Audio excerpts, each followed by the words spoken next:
बिस्मिल्लाहिर्रहमानिर्रहीम। अस्सलाम वालेकुम व्यूअर्स, मैं हूं एडवोकेट एहसन कुरैशी। आज हम डिस्कस करेंगे कि अदालत अपनी डिग्री पर अमल दरामद करवाते हुए क्या जजमेंट डेटर को अरेस्ट कर सकती है। अगर अरेस्ट करेगी तो किस तरीक़ाकार के तहत अरेस्ट करेगी और कितने अरसे के लिए उसको डिटेन किया जा सकता है, जेल में भेज सकती है अदालत। और क्या जब जजमेंट डेटर जेल से होकर आ जाएगा तो वो जो डिक्री उसके पास के ख़िलाफ़ पास की गई थी, उस डिक्री की लाइबिलिटी से वो डिस्चार्ज हो जाएगा, बरी ज़िम्मा हो जाएगा, या फिर भी उस डिक्री पर अमल दरामद करना उसके लिए ज़रूरी होगा। इसके ऊपर आज हम डिस्कस करेंगे। इससे पहले कि मैं अपनी वीडियो का बाकायदा आगाज़ करूं, आपसे गुजारिश है अगर आप मेरे चैनल पर नए हैं तो इस चैनल को सब्सक्राइब कर लें और इस वीडियो को ज़्यादा से ज़्यादा लोगों तक शेयर करें ताकि ये मालूमाती वीडियो ज़्यादा से ज़्यादा लोगों तक पहुँचाई जा सके। CPC का सेक्शन 55 यानी कि 55 अरेस्ट एंड डिटेंशन से रिलेटेड है। अब किसकी अरेस्ट की बात हो रही है? उस शख्स की जो जजमेंट डेटर है, जिसके ख़िलाफ़ अदालत ने डिक्री पास कर रखी है। उस हवाले से सेक्शन 55 के अंदर लिखा गया है। सेक्शन 55 के 3 सब सेक्शंस हैं, उनको हम 1 बाय 1 डिस्कस कर लेते हैं। सब सेक्शन 1, 55 का सब सेक्शन 1, उसके अंदर ये लिखा गया है कि जो जजमेंट डेटर है उसे किसी भी लम्हे, किसी भी टाइम, किसी भी वक्त गिरफ़्तार किया जा सकता है और गिरफ़्तार जो अरेस्टिंग ऑफिसर होगा वो अरेस्ट करके उसको उस कोर्ट के सामने लाएगा और वो कोर्ट उसको जेल भेज सकती है, सिविल प्रिजन में भेज सकती है। और वो पीरियड सिविल प्रिजन का जो सिंपल इम्प्रिजनमेंट होगी वो 1 साल से ज़्यादा का अरसा नहीं हो सकता। अदालत अपनी डिग्री पर अमल दरामद करवाने के लिए सिविल प्रिजन यानी कि जेल अगर किसी को भेजेगी तो वो 1 साल के अरसे के लिए जेल भेज सकती है। 1 साल से ज़्यादा का अरसा जेल में नहीं रखा जा सकता। सब सेक्शन 1 में लिखा गया है। अब अरेस्ट कैसे किया जाएगा? अरेस्ट करने के लिए भी कुछ शराइत हैं।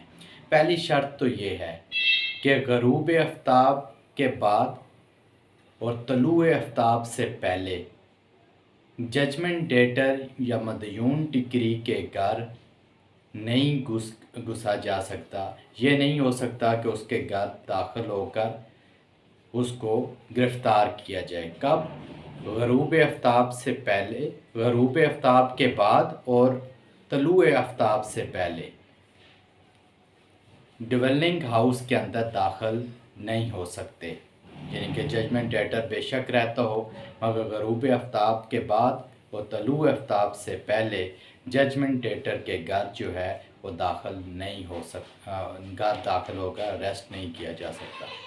नंबर 1। नंबर 2, जजमेंट डेटर, जो जजमेंट डेटर है मदयून डिक्री, वो अगर किसी घर के अंदर रह रहा है, वो घर उसी के कब्ज़े में है, तो उस वक्त तक आउटर डोर, दरवाज़ा नहीं तोड़ा जाएगा। यानी कि उसको अरेस्ट करने के लिए दरवाज़ा तोड़कर अंदर नहीं जाया जा सकता उस वक्त तक जब तक वो रिफ्यूज़ ना कर दे। यानी कि उसको कहा गया दरवाज़ा खोलो और उसने रिफ्यूज़ कर दिया और ये यकीन है अरेस्टिंग ऑफिसर को कि उस घर के अंदर सिर्फ वही रह रहा है, तो उसकी रिफ्यूज़ल के बाद वो दरवाज़ा तोड़ के अंदर जा सकता है।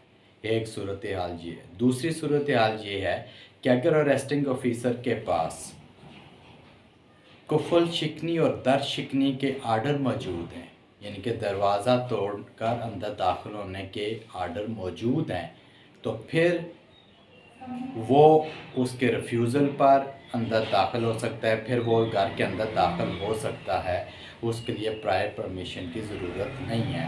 हाँ, उसको ज़रूर कहेगा कि वो अपने सरेंडर करे, अगर नहीं करता दरवाज़ा तोड़कर अंदर दाखिल हो सकता है। अदरवाइज़ ये अरेस्ट जो कुफल शिकनी और दर शिकनी के आर्डर के बगैर जो है वो दाखिल नहीं हो सकता। सिर्फ एक सूरत में हो सकता है अरेस्टिंग ऑफिसर घर के अंदर, जब उसे ये यकीन हो कि यहाँ इस घर में सिर्फ यही जजमेंट डेटर ही रहता है। तीसरी सूरत हाल ये है कि एक घर के अंदर जो ड्वेलिंग हाउस है उसके अंदर कोई ख़ातून रह रही है। अब ख़ातून तो जजमेंट डेटर नहीं है, मदयून डिग्री नहीं है, उसके ख़िलाफ़ डिग्री तो पास नहीं हुई। तो फिर अरेस्टिंग ऑफिसर क्या करेगा? अरेस्टिंग ऑफिसर उस ख़ातून को विड्रॉ करने की, यानी कि उसको वो जगह खाली करने के लिए एक टाइम देगा, रीज़नेबल टाइम देगा, उसको नोटिस देगा, उसको बताएगा कि मैंने किसी को अरेस्ट करना है, उसके लिए मेरे पास सर्च वारंट है, उसको अरेस्ट करना है, तो आप साइड पर हो जाएं। जब वो साइड पर हो जाए तो फिर वो घर के अंदर दाखिल हो सकता है अरेस्ट करने की गर्ज से, किसी शख्स को मदयून डिग्री को गिरफ़्तार करने की गर्ज से। और जो चौथी कंडीशन है वो ये है कि अगर एक मदयून डिग्री को गिरफ़्तार कर लिया गया और उसने पैसों के वाले से डिग्री थी, यानी कि जो अदालत ने डिग्री पास की थी वो पैसों के वाले से थी, तो उसने एट द स्पॉट पैसे दे दिए और अरेस्टिंग ऑफिसर को जो उसकी अरेस्ट करने की कॉस्ट थी, जो उसकी फ़ीस तय हुई थी, वो भी पे कर दी, तो अरेस्टिंग ऑफिसर जो है फिलफौर उसको छोड़ देगा। ये 4 शराइत हैं। अब उसके बाद जो सब सेक्शन 2 है उसके अंदर ये लिखा गया है कि जो प्रोविंशियल गवर्नमेंट है या सेंट्रल गवर्नमेंट है वो ऑफिशियल गज़ट के अंदर कुछ लोगों के नाम शाया कर देगी, पब्लिश कर देगी, जिनके वाले से कि इनको एग्जीक्यूशन ऑफ डिग्री यानी कि इजराए डिग्री में इन लोगों को अरेस्ट नहीं किया जा सकता। क्यों नहीं किया जा सकता? हो सकता है कोई ऐसा शख्स हो, उसको अरेस्ट करने से आम जो अमन अमान की सूरत हाल ख़राब हो सकती है, तो उसको अरेस्ट करने से करने के वाले से उन लोगों के नाम जिनको अरेस्ट नहीं करना चाहिए एग्जीक्यूशन ऑफ डिग्री की सूरत में, तो वो पब्लिक ऑफिशियल गज़ट में प्रोविंशियल गवर्नमेंट या सेंट्रल गवर्नमेंट जो है वो शाया उनके नाम कर सकती है कि इस क्लास के लोगों को अरेस्ट नहीं करना, और अगर अरेस्ट करना है तो फिर उसका तरीक़ाकार जो दिया गया उसके मुताबिक अरेस्ट करना होगा। उसके अलावा जो लास्ट जो बात है कि अगर एक शख्स जेल में जो सिविल प्रिजन काट के आ जाता है तो उसका हरगिज़ ये मतलब नहीं कि अब वो बरी ज़िम्मा हो गया, अब उसने पेमेंट नहीं देनी। अगर पैसों के वाले से वो जेल में गया था, पैसे की अदम अदायगी की वजह से, तो जेल काट के आ जाएगा, तो फिर भी वो जब तक डिग्री मौजूद रहेगी उसको सेटिस्फाई करना उसका फ़र्ज़ है, वो पेमेंट अदा करनी पड़ेगी। ताहम उसी डिग्री में दोबारा उसको अरेस्ट नहीं किया जा सकता। ये सब सेक्शन 3 में लिखा गया है। Thank you.